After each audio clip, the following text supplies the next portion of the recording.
In the year 2000, the channel of the River Leven carved its way across from the west side of the Leven estuary in Morecambe Bay, straight across due east to Flookburgh. In doing so, it took 15 feet of sand off and exposed a great stony area that we know as a scar. And on that scar we could see what proved to be the remains of ancient fish traps, not known or not seen before, certainly in living memory, and nothing written about it. So these traps were a complete surprise. So a lot of research was necessary. I and a couple of friends looked into it, measured it all up, sent some samples away to be tested, and we found that they dated to about 1350. We published a little booklet about it, and we took quite a bit of video footage. And here is some of that footage now.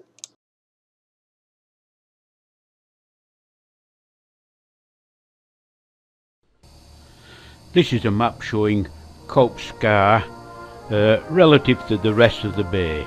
It's on the northern shores of the bay, on the southern end of the Cowp Peninsula. A rough diagram of the route of the River Leven during the years 2000 to 2005, and showing how it came eastwards and carved into the salt marsh below West Plain. This is an aerial photograph taken in December 2004.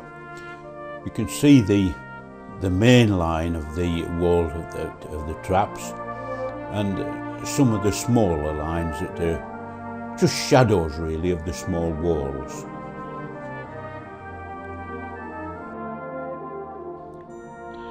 Here's one of the main catchment areas where the fish were eventually trapped. It's been like a cage.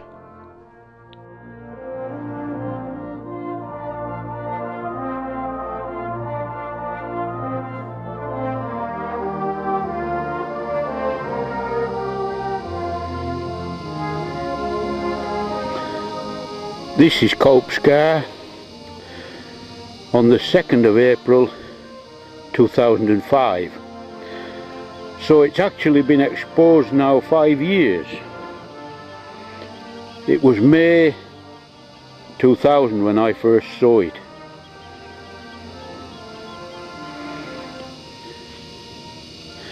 Before that time, there'd been up to 15 feet of sand over all this area. At least 5 to 6 feet over the highest point of this scar.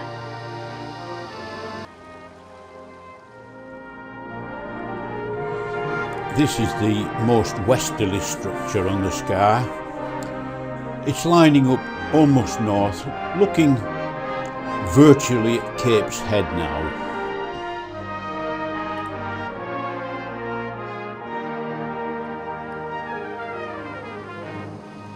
Stubs of posts broken off, and they've been about, average I suppose, 18 inches apart, and have supported wattle fencing or wattle hedging.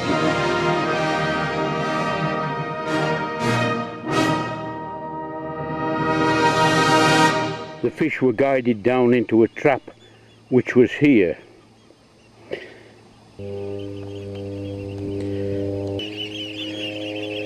The whistling noise is a flock of oyster catchers which are down on the edge of the scar, down on the edge of the channel. There are the oyster catchers.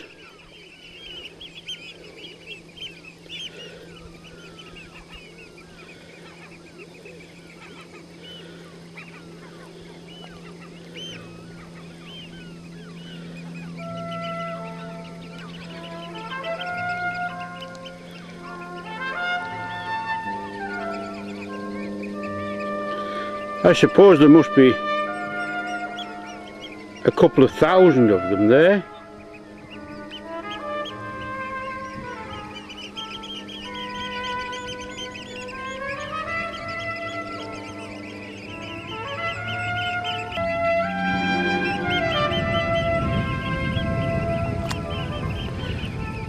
And now at the best example of the traps, remains of traps that is. This is the catchment point of a great line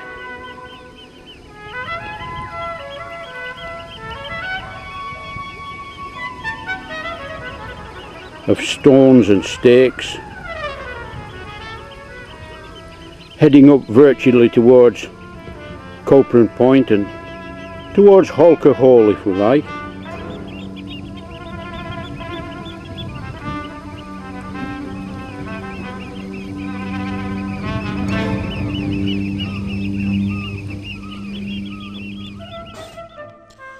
Well, this area has been what I would call floored out with flat stones, and stones which must have been carted here from off the land, because there are no such stones lying naturally in this area.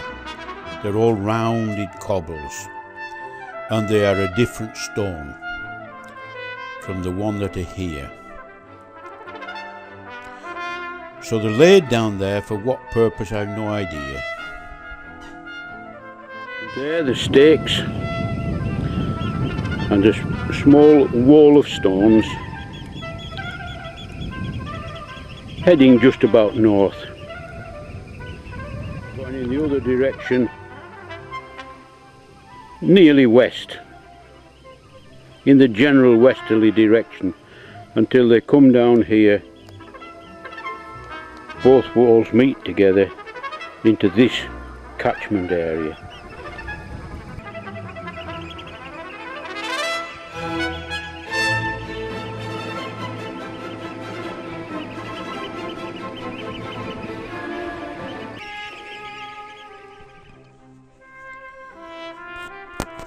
These two stakes really form a gateway into the final catchment area where the fish were held.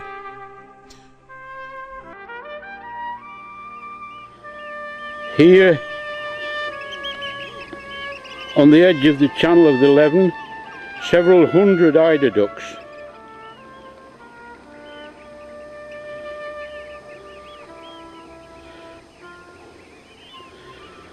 most of these bred last summer on Chapel Island.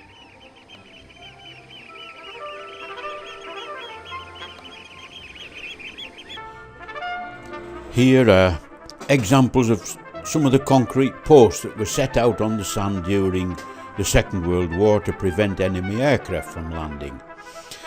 And where they were erected on sand with nothing underneath, simply sand, as they were felled, they disappeared down into the sand forever. Where they were on hard ground, as here, they eventually landed as the sand was eroded away down onto the hard ground and remain here forever.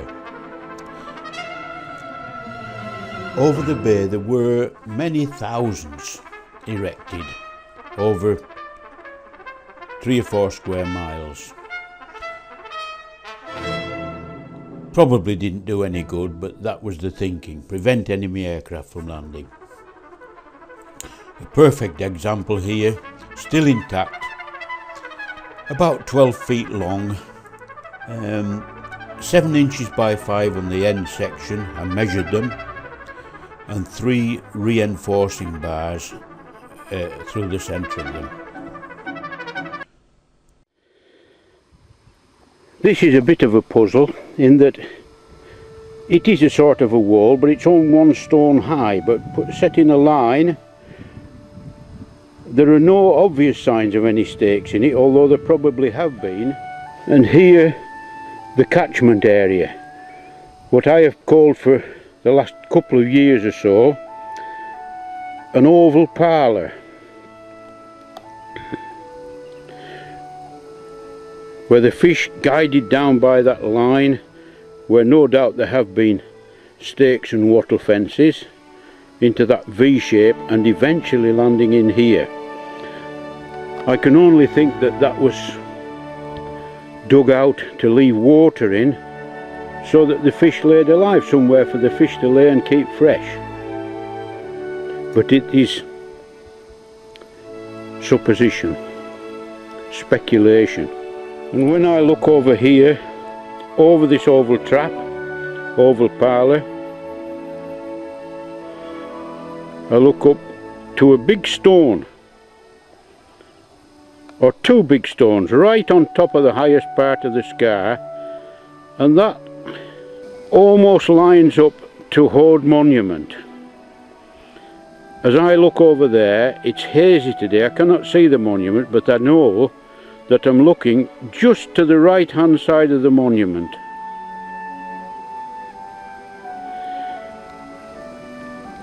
There is another of these just 100 yards or so away. Probably were conjoined along that arm and down another one.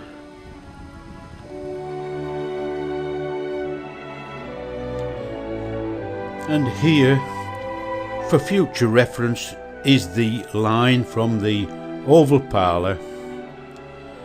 Looking, if we look over the big stone on the right of the screen now, we find that we're looking just to the right of Hoad Monument, which is in the centre of the picture, up on the hill. Just see the white top there shining.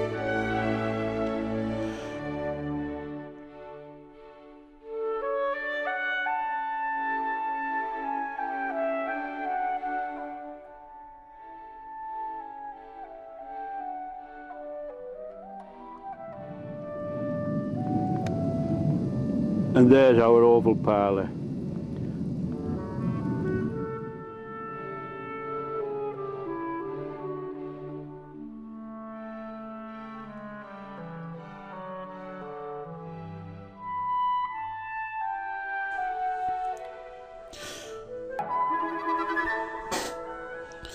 And here a line of concrete posts lying in the line in which they were erected. There are better examples of this on the scar, but this is what I happened to film. In some places they're lying absolutely straight lines, like almost like railway sleepers, but of course not as close. And there's the big stone, or Gutstein in dialect, the tip of which I saw when I was probably 15 or 16 years old.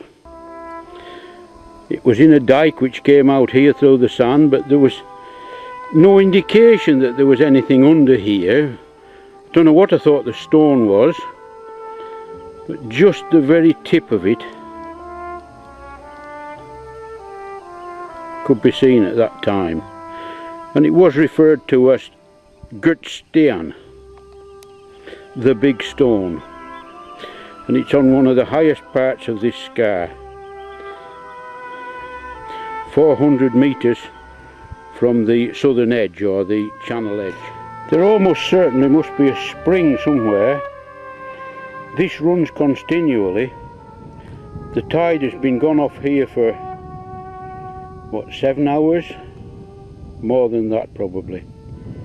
Nearly ready for coming back again, and yet this is still running. And there I'm looking right under the sun, looking southwesterly.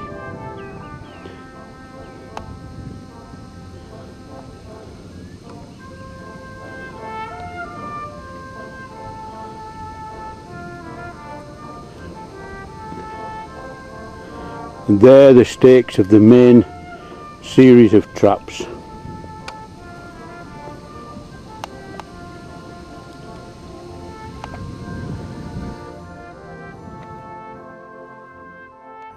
The sun now sinking quite low at 20 to 6 on the 13th of October 2004.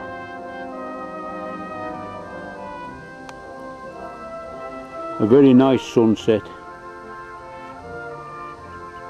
And fairly calm, where it's blown nearly every day for more than a week.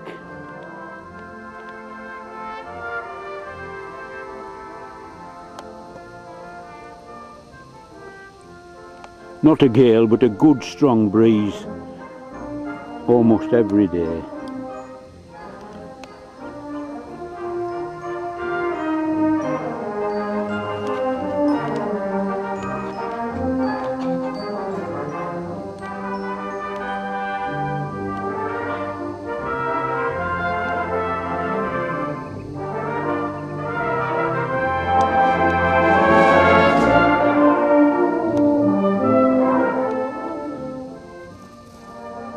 I keep setting off for home, and then I look round and there's that beautiful sunset, and I think I must have another shot of that.